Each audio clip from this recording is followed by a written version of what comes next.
Sam, first of all, thank you so much for being here. Sam Chaudhary, founder and CEO of ClassDojo. Sam, can you give us a little bit of background of what ClassDojo is, about how big the company is, so we get a sense of what kind of problems you're facing, maybe a little bit of the origin story of ClassDojo, and then I'd love to go into what you do uniquely well in running ClassDojo. Yeah, thanks, Matt. Happy to. Thanks for having me. So my co-founder Liam and I started ClassDojo together a little over 12 years ago. Moved to the Bay Area, went through an incubator, which is now part of YC, and that's where Dojo started. It's an education company. So we started building a communication app for teachers and kids and parents, mostly younger kids, and they'd be using it to share pictures, videos, moments, messages through the school day. That's now grown to some scale. So we serve about 45 million kids every month. So it's one of the larger kind of communities for this demographic. And then in recent years, we've been using that network to build and distribute products and services that give kids better learning experiences than just what happens at school. So we might be able to help teach your kid to read, or give them a safe place to play on the internet with their friends, or find an amazing tutor. So basically do all the things that you wish school did better for your kid, and help families get those jobs done for their kids. Fantastic. And then Sam, just in terms of scale, there's a number of people in the company. Yeah. It's never something to be proud of, but it gives us a sense of what kind of problems you're dealing with. As you remind us often, Matt. Yeah, I mean, it's an odd company. We serve 45 million kids with a very small team, so it's about 170 people. It's mostly product engineering, design, a little bit of marketing and customer support, and a few other folks. Amazing. So now, Sam, let's jump into the things that you do uniquely well. So there was a moment when you experimented with this idea of, when onboarding someone, bringing a new team member on, instead of sort of dropping them into their responsibilities day one, instead having them shadow or watch, literally side by side, a person who was previously doing the job, maybe not as well as you wanted that person to do the job. So you're bringing on this new person to do it better.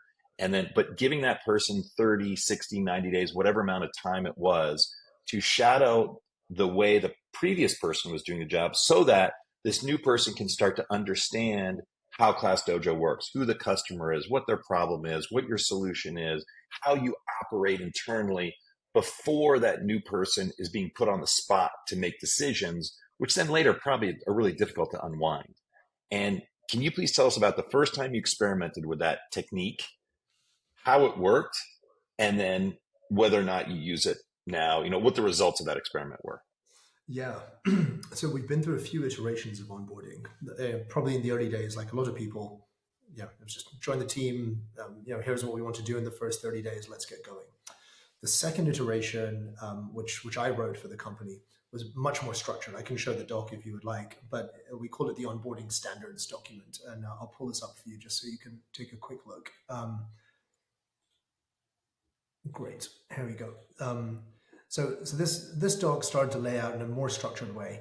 Like, why do we care so much about onboarding? I made the case that it's basically the other half of hiring. Like, we go to all this length to hire great people, and then if we mess up onboarding, we're just setting them up to fail. There's no point hiring well if you're not onboarding well. So we kind of really amped up the importance of onboarding. We laid out what the journey could look like. Pretty common to have 30, 60, and 90-day goals.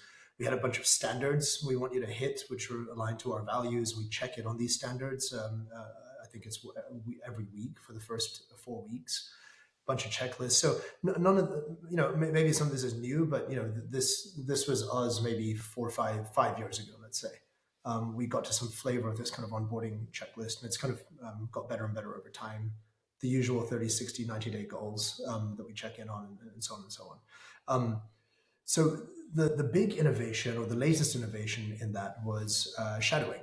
And that came from a conversation, Matt, you and I had. And I think you said something to the effect of, hey, if I could up the odds of an executive or a new hire working out from, like, let's say 50-50 or 60-40 to 99%, would you take it? And I'm like, okay, well, what am I going to have to do? And you're like, you're just going to have to wait a month, like pay for an extra month. And I was like, yes, I would take that 100%. All of us would, right? And so I actually did this as an experiment last year. So I think the first time we did it was with our new head of people. And we were transitioning from one head of people to the new one. And the new one lives in New York. I'm in San Francisco. And I said to her, her name is Tiffany. I'm like, Tiffany, look, I've got this kind of crazy idea. Would you be willing to come and shadow me and the outgoing head of people for 6 weeks? And this meant she'd have to travel Monday through Thursday. We agreed. She was down for it. She was like, "Yep, this is great." She'd been at Stripe for like a decade before this. So she was like, "Look, I'm down for it. Let's try it out." So she'd agreed to travel Monday through Thursday to San Francisco and fly back on Friday to New York. And so we did this, and it was just absolutely magic. So practically what we did is she followed me and this head of the outgoing head of people, plus a few other executives for those first 6 weeks. She wasn't managing the team. I think for the first half of that, there was still our outgoing head of people was kind enough to stay on and kind of manage the team.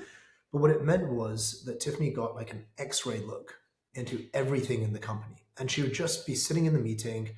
Because she's an ambitious, driven person, I imagine getting quite bored, kind of quite fidgety by the end of it. But just the amount of learning, seeing how we do things, being able to build her own point of view for why do we do things this way, being able to query it with me at the end of the day or at the end of the week, it was just honestly invaluable. It was incredible. So I think someone, maybe Bezos or someone, said so much of the company is about aligning vectors. And we got to the end of that period, and we just felt so aligned with Tiffany across the exec group on the real problems and what she was really seeing.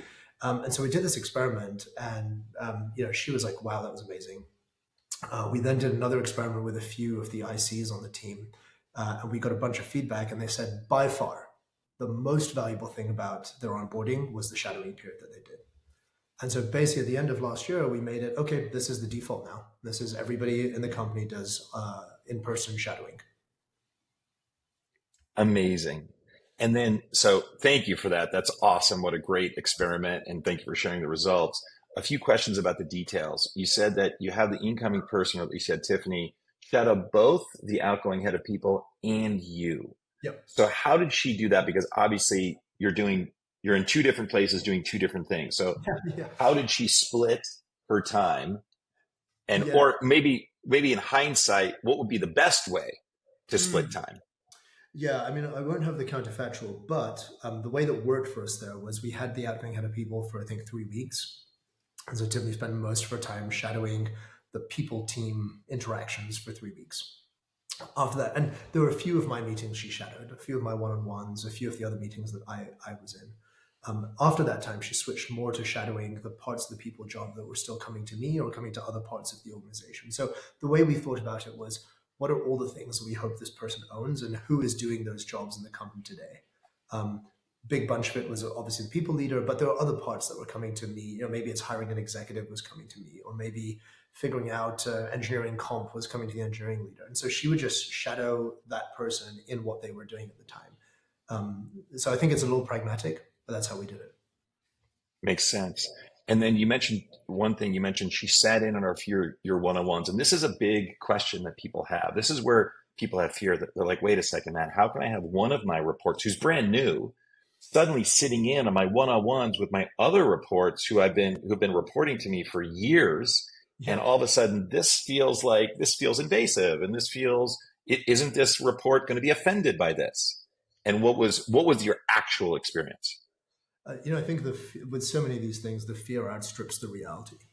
So for us, it was a simple ask. I'm like, hey guys, do you mind if Tiffany sits in for a few one-on-ones to get a feel for how we do them and so on? Absolutely zero issue. No, not a single person said no.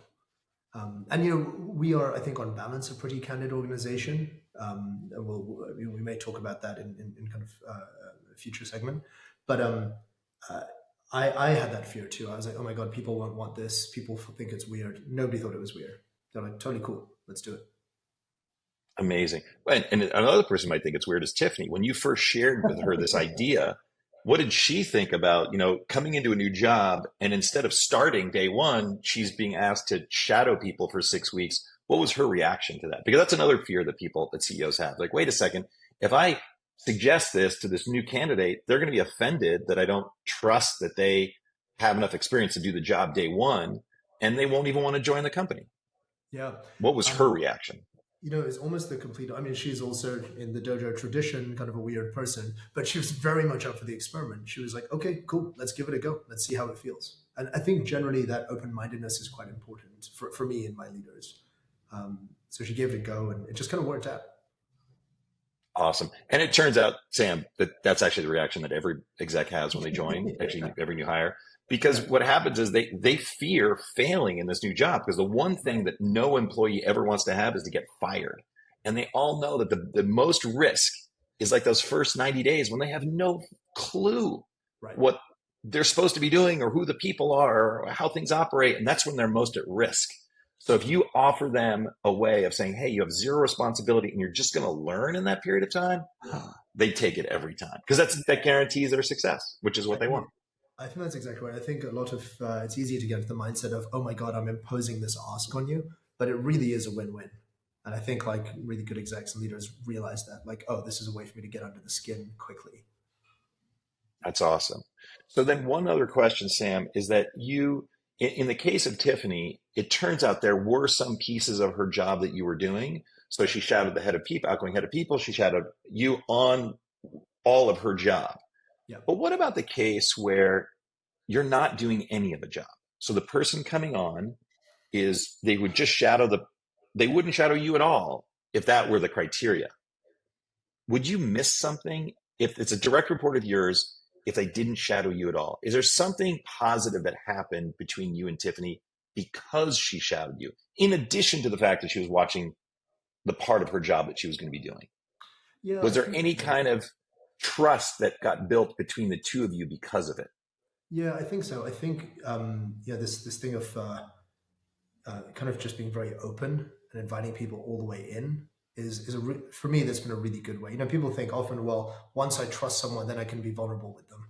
But it's actually the other way around. Like if you just start with, hey, I'm going to be vulnerable and open with you and show you what's really going on, show you my one-on-ones, let you into these like closed door meetings, that creates a ton of trust. And so I think starting with the vulnerability enables the trust. Amazing. Absolutely amazing. And so then, Sam, to be clear, what you're saying is because the shadowing worked so well with Tiffany and a few of your other direct reports, you and so few ICs that were brought on, you then said, okay, now all new employees are going to shadow for some period of time before they begin their work. What period of time is it? It's variable. It depends on the role, depends on the person. But I ask for 4 weeks. Sometimes we have to flex Mhm. down to 2 weeks. Sometimes it's more. But 4 weeks is kind of what I like is the median. Amazing. And what about the pushback that some people have, which is, hey, in engineering, if you do, like, we find that contributing code is like the most important thing, and we have people contribute code day one. What's your response there? Do you also do that Yeah, or no? those aren't in conflict for us. We still have people ship in their first few days, and they shadow teams and get stuck in as they can. Perfect. Excellent. So while they're shadowing someone who's shipping code, they're shipping code. They're shipping code too. I mean, it's very common in engineering, as you know, to Fantastic. do more of the pair programming. Where someone's driving Hmm. and someone's inputting. So it's a very common practice there. In fact. Fantastic. Sam, that's awesome. I don't think I have any more questions. Thank you so much. Amazing. Cheers.